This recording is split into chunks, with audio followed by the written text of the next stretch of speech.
Liz Cheney and Adam Schiff are quaking in their boots. Why? Well, because their pardons won't save them.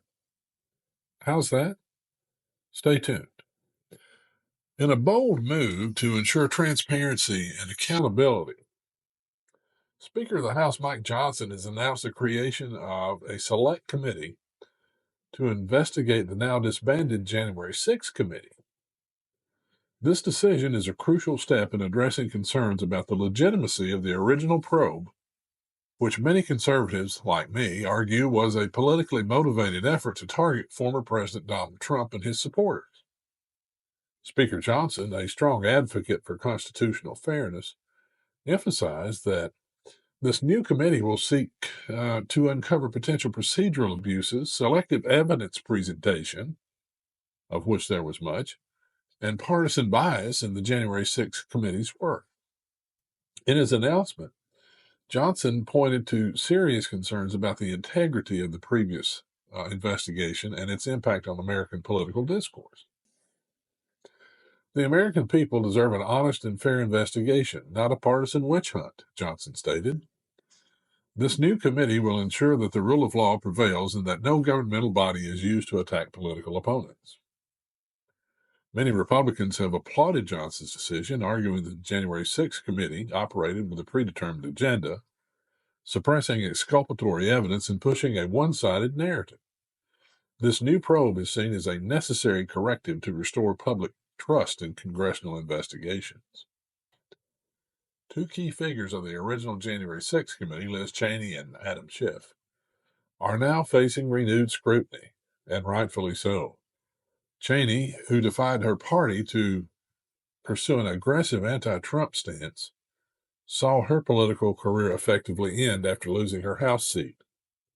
Schiff, known for his role in past Trump-related investigations of misleading the public and who was censured by the House in 2023, now faces renewed scrutiny as well. With this new investigation, Cheney and Schiff may be called to account for their actions, including their handling of evidence and potential of suppression of key information. The committee could demand internal documents, witness statements, and records to determine whether the January 6th probe was as impartial as its supporters claim. Cheney and Schiff, now here's the good part, may be compelled to testify before the committee by subpoena. And since they've been pardoned by Joe Biden, they can't invoke the Fifth Amendment. And remember Steve Bannon? He was sent to prison for 4 months for not showing up for testimony following a congressional subpoena. If Cheney and Schiff fail to show up under the committee subpoena, they could be jailed just like Bannon. The creation of this select committee is more than just a procedural move. It is a crucial step in ensuring that the truth about January 6th is not distorted for political gain. Many conservatives argue that the original investigation was designed to demonize Trump and his supporters and justify broad federal overreach against political dissent. Democrats have dismissed the effort as a distraction, but their resistance raises questions.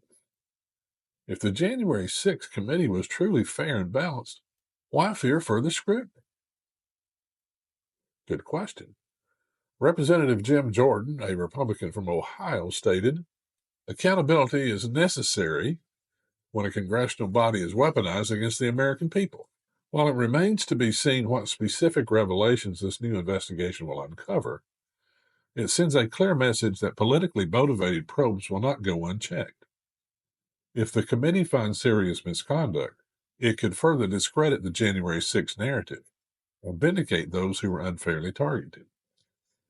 As Washington braces for this new investigation, one thing is clear. Speaker Johnson's committee is taking an essential step toward restoring fairness, ensuring accountability, and protecting the rights of American citizens. Take a look at the following clip, and please share your thoughts in the comments. Moments ago, President Biden was asked about witnesses like Bannon who have defied the committee, and here's what he said. What's your message to people who defied congressional subpoenas on the January 6th committee? I hope that the committee goes after them and holds them accountable. Should they be prosecuted by the Justice Department? I do, yes. Likewise, the chairman of the committee, Benny Thompson, made clear on this show last night that once that criminal referral is submitted to the Justice Department, Attorney General Merrick Garland must do his job and bring charges. We will put this before the United States House of Representatives, ask for a criminal referral. If we get the votes, the Speaker will then transmit that document to Merrick Garland, and he has to do his job. If prosecuted and convicted, Bannon could face a fine of up to $100,000 and a one-year sentence in federal prison. It's another sign that by the standards of most congressional investigations, this committee is indeed working at breakneck speed. Over the last month, they've issued subpoenas for documents and testimony from 19 individuals. That's in addition to the numerous witnesses who are providing information voluntarily. And yesterday, Congressman Adam Schiff did not rule out subpoenas for higher-profile witnesses like Mike Pence and even Donald Trump. Joining me now, Congressman Adam Schiff of California, a member of the Select Committee on the January 6th attack and the author of the best-selling new book, Midnight in Washington, How We Almost Lost Our Democracy and Still Could.